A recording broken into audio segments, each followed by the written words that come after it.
Hello every one.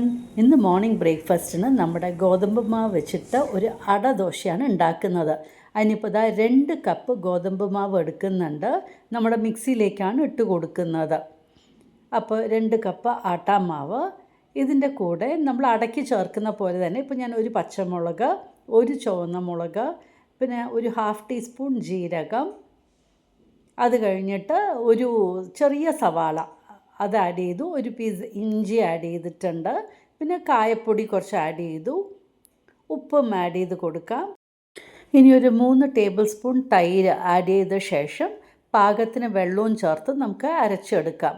അപ്പോൾ അരയ്ക്കുമ്പോൾ നമുക്ക് വെള്ളം ആവശ്യം അനുസരിച്ചിട്ട് ഒഴിച്ച് കൊടുക്കണം. ഇനിയിപ്പോൾ തൈര് ആഡ് ചെയ്ത ശേഷം വെള്ളവും ചേർത്ത് അരയ്ക്കാനായിട്ട് പോവുകയാണ്.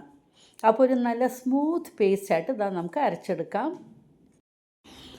നമ്മുടെ ബാറ്റർ ഇപ്പോൾ ഒരു ബൗളിലേക്ക് മാറ്റിയെടുക്കുകയാണ്. എന്നിട്ട് ഇതിലേക്ക് ഒരു 1/2 കപ്പ് റവ ആഡ് ചെയ്ത് കൊടുക്കുന്നുണ്ട്. അപ്പോൾ റവ ആഡ് ചെയ്യുമ്പോൾ നമ്മുടെ അടദോശ ഒരു ക്രിസ്പിനെസ് കിട്ടും. ഇനിയിപ്പോൾ എണ്ണ ചൂടാക്കി അതിലേക്ക് ഒരു സവാള ചെറുതായിട്ട് ചോപ്പ് ചെയ്ത് ആഡ് ചെയ്ത് കൊടുത്തു, ഒരു പച്ചമുളക്, കരിവേപ്പില. നമുക്കിതൊന്ന് നന്നായിട്ട് വഴറ്റിയെടുക്കാം.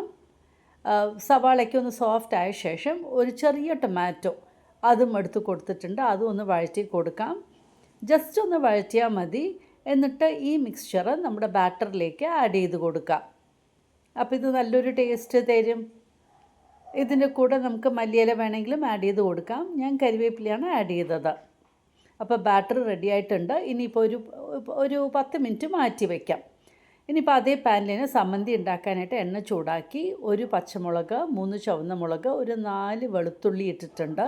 ഇതിൻ്റെ കൂടെ ഒരു 2 വലിയ സവാളയാണ് എടുത്തിരിക്കുന്നത്.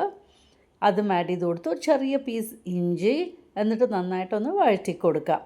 നമ്മുടെ സവാളയ്ക്ക് ഒന്ന് സോഫ്റ്റായിട്ട് വരണം.